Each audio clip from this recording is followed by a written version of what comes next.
Day 156, Messianic Checkpoint, Mark 5 through 6, Psalm 20. Let's begin.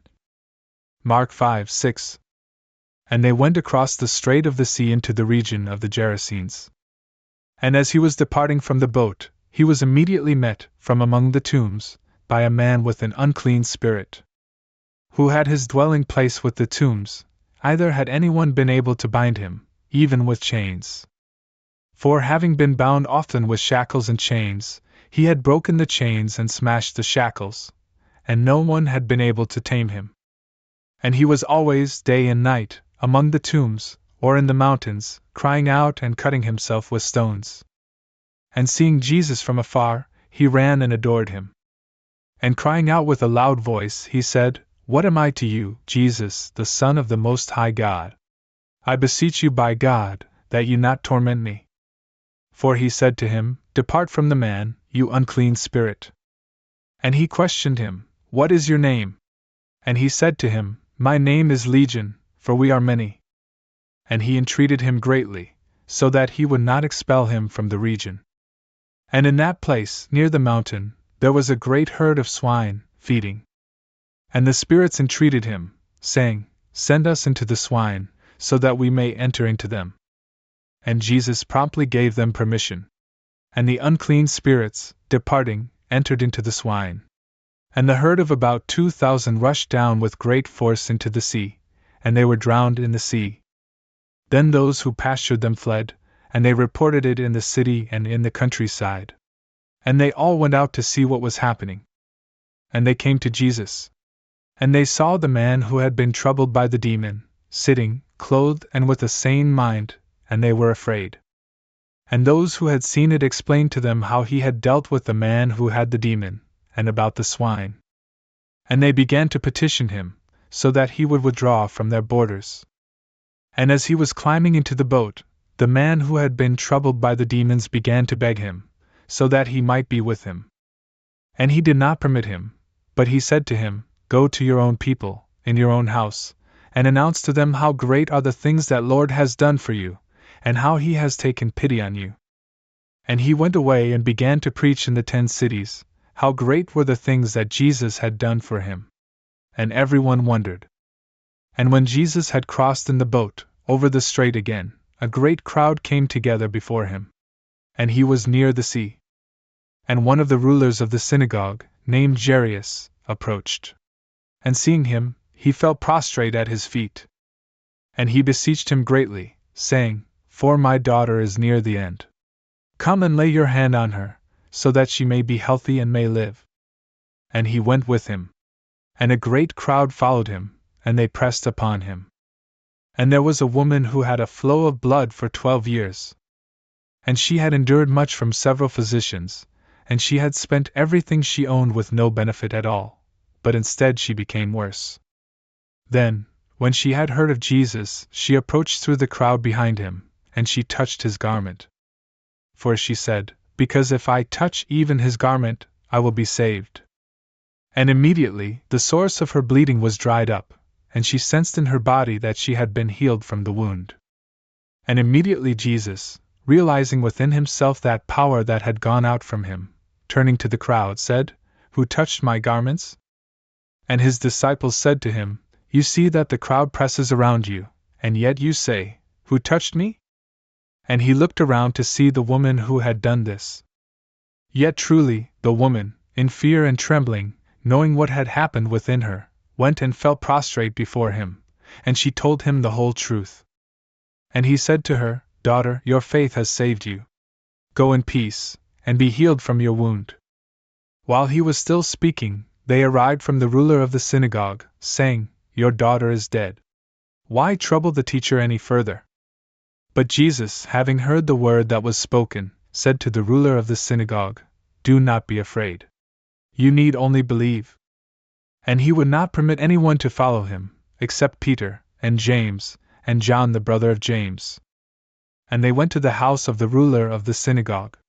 And he saw a tumult, and weeping, and much wailing. And entering, he said to them, Why are you disturbed and weeping? The girl is not dead, but is asleep. And they derided him. Yet truly, having put them all out, he took the father and mother of the girl, and those who were with him, and he entered to where the girl was lying. And taking the girl by the hand, he said to her, Talitha cumi, which means, Little girl, I say to you, arise. And immediately the young girl rose up and walked. Now she was 12 years old. And they were suddenly struck with a great astonishment.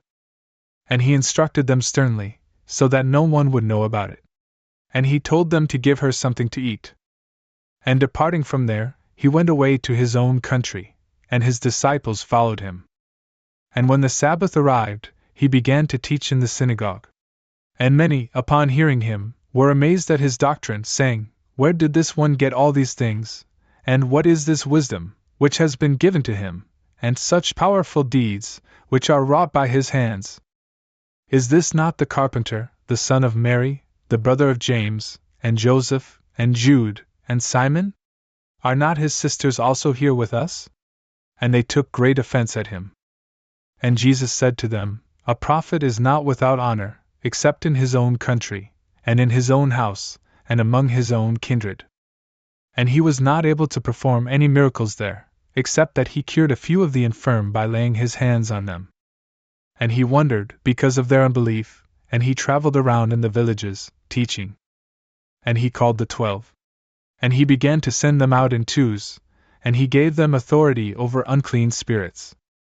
And he instructed them not to take anything for the journey, except a staff, no traveling bag, no bread, and no money belt.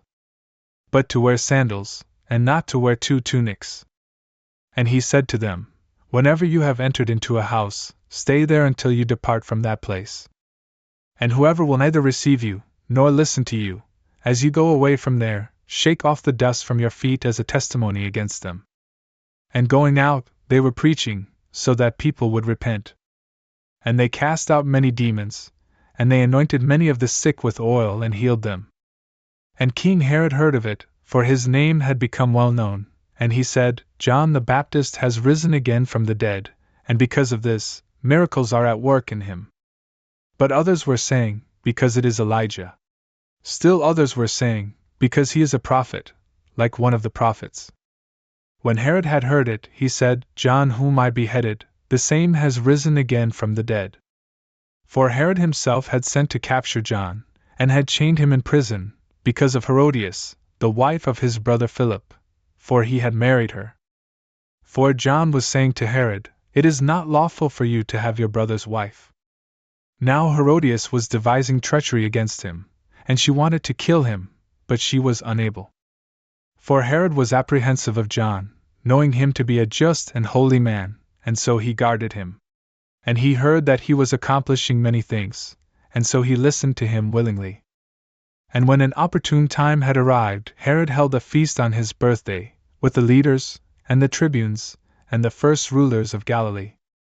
And when the daughter of the same Herodias had entered, and danced, and pleased Herod, along with those who were at table with him, the king said to the girl, Request from me whatever you want, and I will give it to you.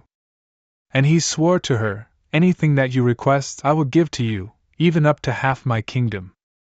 And when she had gone out, she said to her mother, What shall I request? But her mother said, The head of John the Baptist. And immediately, when she had entered with haste to the king, she petitioned him, saying, I want you to give me at once the head of John the Baptist on a platter. And the king was greatly saddened. But because of his oath, and because of those who were sitting with him at table, he was not willing to disappoint her. So, having sent an executioner, he instructed that his head be brought on a platter. And he beheaded him in prison, and he brought his head on a platter. And he gave it to the girl, and the girl gave it her mother. When his disciples heard about it, they came and took his body, and they placed it in a tomb.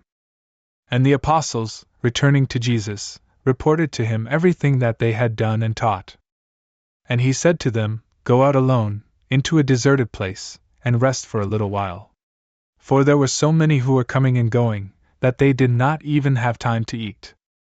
And climbing into a boat, they went away to a deserted place alone. And they saw them going away, and many knew about it. And together they ran by foot from all the cities, and they arrived before them. And Jesus, going out, saw a great multitude. And he took pity on them, because they were like sheep without a shepherd, and he began to teach them many things. And when many hours had now passed, his disciples drew near to him, saying, This is a deserted place, and the hour is now late. Send them away, so that by going out to nearby villages and towns, they might buy provisions for themselves to eat. And responding, he said to them, Give them something to eat yourselves. And they said to him, Let us go out and buy bread for 200 denarii, and then we will give them something to eat. And he said to them, How many loaves do you have? Go and see. And when they had found out, they said, 5, and 2 fish. And he instructed them to make them all sit down in groups on the green grass. And they sat down in divisions by hundreds and by 50s. And having received the 5 loaves and the 2 fish, gazing up to heaven, he blessed and broke the bread, and he gave it to his disciples to set before them. And the 2 fish he divided among them all. And they all ate and were satisfied. And they brought together the remainder, 12 baskets full of fragments, and of fish. Now those who ate were 5,000 men. And without delay he urged his disciples to climb into the boat, so that they might precede him across the sea to Bethsaida, while he dismissed the people. And when he had dismissed them, he went to the mountain to pray. And when it was late, the boat was in the midst of the sea, and he was alone on the land. And seeing them struggling to row, for the wind was against them, and about the 4th watch of the night, he came to them, walking upon the sea. And he intended to pass by them. But when they saw him walking upon the sea, they thought it was an apparition, and they cried out. For they all saw him, and they were very disturbed. And immediately he spoke with them, and he said to them, Be strengthened in faith. It is I. Do not be afraid. And he climbed into the boat with them, and the wind ceased. And they became even more astonished within themselves. For they did not understand about the bread. For their heart had been blinded. And when they had crossed over, they arrived in the land of Gennesaret, and they reached the shore. And when they had disembarked from the boat, the people immediately recognized him. And running throughout that entire region, they began to carry on beds those who had maladies, to where they heard that he would be. And in whichever place he entered, in towns or villages or cities, they placed the infirm in the main streets, and they pleaded with him that they might touch even the hem of his garment. And as many as touched him were made healthy. Psalm 20. Unto the end. A psalm of David. In your virtue, Lord, the king will rejoice, and over your salvation, he will exult exceedingly. You have granted him the desire of his heart, and you have not cheated him of the wish of his lips. For you have gone ahead of him with blessings of sweetness. You have placed a crown of precious stones on his head. He petitioned you for life, and you have granted him length of days, in the present time, and forever and ever. Great is his glory in your salvation. Glory and great adornment you will lay upon him. For you will give him as a blessing forever and ever. You will make him rejoice with gladness in your presence. Because the king hopes in the Lord, and in the mercy of the Most High, he will not be disturbed. May your hand be found by all your enemies. May your right hand discover all those who hate you. You will make them like an oven of fire, in the time of your presence. The Lord will stir them up with his wrath, and fire will devour them. You will destroy their fruit from the earth, and their offspring from the sons of men. For they have turned evils upon you, they have devised plans, which they have not been able to accomplish. For you will make them turn their back, with your remnants you will prepare their countenance. Be exalted, Lord, by your own power. We will play music and sing psalms to your virtues.